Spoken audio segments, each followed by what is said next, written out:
یہودیوں کے پاس سب سے بڑی طاقت ایول جینیس، نہایت ذہین قوم ہے. تمام بڑے بڑے فلسفی یہودی، تمام بڑے بڑے سائنٹسٹ یہودی، اور پھر یہ کہ ان کے اندر انٹریگ، سازش، پلاننگ، اس کی صلاحیت بے پناہ ہے. نمبر دو یہ کہ ان کا کم تعداد میں ہونا ہی ان کے لیے بہت بڑی نعمت بن گیا ہے. جب کوئی قوم زیادہ بڑی تعداد میں ہوتی ہے وہ پیسو ہو جاتی ہے، ڈھیلی ہو جاتی ہے، لیکن جب کوئی مائنورٹی ہوتی ہے تو مائنورٹی بہت ایکٹیو ہوتی ہے، انٹیگریٹڈ ہوتی ہے. مائنورٹی کو ہر وقت تھریٹ محسوس ہوتا ہے میجورٹی سے. تو ان کا ایک چھوٹی اقلیت ہونا بھی ان کے لیے ایک طرح کی ان کی نعمت ہے کہ اس کی وجہ سے ان میں سینس جو ہے ایک ہونے کا. اور پھر سب سے بڑا چونکہ ان کا تعلق ہے نسل کے ساتھ. مسلمان سینکڑوں نسلوں پر مشتمل ہے، یہ ایک ملٹی نیشنل امت ہے، وہ ایک نسل ہے، نسل چلی آ رہی. اگرچہ ان کے ہاں نسل کا تصور عورت سے ہے، ماں سے نسل چلتی ہے، باپ سے نہیں، لیکن یہ کہ بہرحال جو بھی ہے وہ نسل سے ہے ان کا معاملہ. یہ ساری چیزیں ہیں کہ جس کی بنا پر ان کے اندر بہت بڑی قوت ہے ری جنریشن کی. ایک دفعہ تقریباً ختم ہو جاتے ہیں پھر جاگ جاتے ہیں، پھر ختم ہو جاتے ہیں پھر جاگ جاتے ہیں. جس قوم میں کوئی اسٹرانگ نیشنلزم ہو اس کے اندر یہ قوت ہوتی ہے.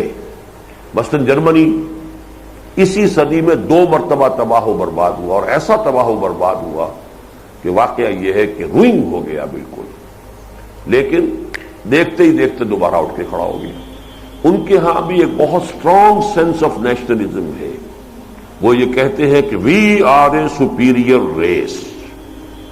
بچے کے پیدا ہوتے ہی اس کی جو کنڈر گارٹن کی ایجوکیشن ہے وہاں سے شروع ہو جائے گا اس کے اندر یہ خیال پیدا کرنا، وہ جو ہے معاشرہ پیدا کرتا ہے you belong to a superior race.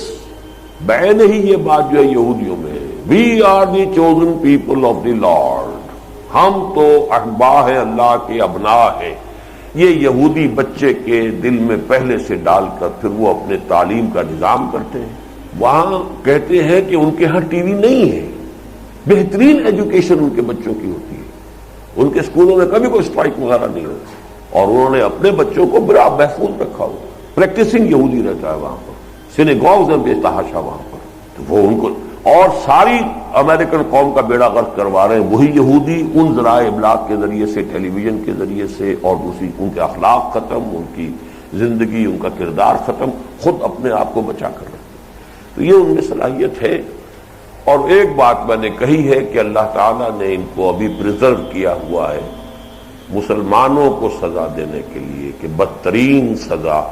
میں مثال دے چکا ہوں، آپ نے پڑھ لی ہوگی اس کتاب کے اندر، کہ مولانا اصلاحی صاحب فرمایا کرتے ہیں کہ فرماتے تھے، اب تو بیچارے اس حال میں ہے کہ وہ کوئی بات چیت کر ہی نہیں سکتے، کہ یو پی کے اس علاقے میں جس سے ان کا تعلق ہے، اگر کسی شخص کو، راجپوت ہے وہ، راجپوتوں میں سے کسی کو اگر بہت سخت سزا دینی ہوتی تھی، کسی نے کوئی بڑی کمینی حرکت کی ہے، تو چمار کو، گاؤں کے چمار کو بلا کر اس سے جوتی لگواتے تھے اس کے سر پر، کہ ایک تو جوتیاں پڑ رہی ہیں، لیکن جوتی بھی راجپوت کے سر پر راجپوت کی پڑے تو چلو جوتی ہی ہے نا، راجپوت کی تو ہے، لیکن جب چمار کی جوتی پڑتی ہے تو اب اس میں انگریزی کا محاورہ بھی ہے to add insult to injury.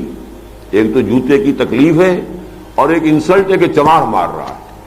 تو یہ جو روحانی اور دینی اعتبار سے چمار ہیں دنیا کے، مغضوب علیہم قوم، ملعون قوم، ان کے ہاتھوں مسلمانوں کی پٹائی، توہین، تذلیل، یہ آج ہو رہی ہے. اسی لیے ان کو پریزرو کیا گیا ہے. باقی ان کا آخری انجام بھی اب زیادہ دور نہیں ہے، جیسا کہ میں آپ کو ان سوالات کے ضمن میں بتا چکا ہوں جو پہلے ہوئے تھے.